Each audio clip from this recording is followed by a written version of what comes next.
அந்த சீன் நூறுசாமி படத்துல ரொம்ப முக்கியமான ஒரு சீன். அத வந்து எல்லாரும் பார்த்துட்டு சுவாசிகா மேம்ட்ட எப்படி நடிச்சீங்க? ஐயோ! அது அப்படி இருந்தது அப்படின்ற ஒரு எமோஷனல் அவ்வளோ அழகா கேரி பண்ணியிருப்பாங்க.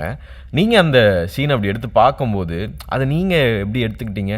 இத நம்ம எப்படி பண்ண போறோம்? அப்படின்னு ஒரு சேலஞ்சிங் இருந்துச்சா? ஏன்னா அந்த டப்பிங் பேஸ்டா நீங்க பண்ணத பார்த்துட்டு, அப்பா யார்றா அவங்க? இப்படி நடிச்சுக்கிட்டு இருக்கிறாங்க. டப்பிங் தானப்பா சொன்னாங்க அப்படின்னு ஒரு ஃபீல் கிடைச்சது. Okay, thank you. ஆக்சுவலி வந்து அந்த சீனுக்கு முன்னாடி அதே மாதிரி ஒரு சேலஞ்சிங்காக இருந்தது. என்னென்னா, அவங்க கண்ணுகளான்னு கத்திட்டு வருவாங்க அந்த அந்த பஸ்ஸில் இருந்து இறங்கும் போது.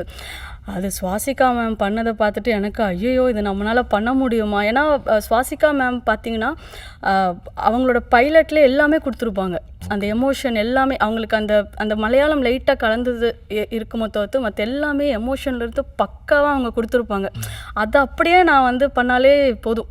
அதை பண்ணுறதுக்கே நான் வந்து ரொம்ப ரெஸ்பான்சிபிலிட்டியோட பண்ணணும். ஏன்னா அவங்க அவ்வளோ சூப்பராக பண்ணியிருக்காங்க, நம்ம எதுவும் கெடுத்துடக்கூடாதுன்னே நம்மளுக்கு ஒரு ப்ரெஷர் ஆயிடும் எனக்கு. ஃபர்ஸ்ட் ஆஃப் ஆல் சம்டைம்ஸ் என்ன பண்ணுவேன்னா, அவங்களோட ஆக்டிங்கில் மூழ்கி டைலாகை பார்க்க மாதிரி ஒரு தடவை டைலாக் பார்த்துருங்கன்னு சொல்லுவாங்க.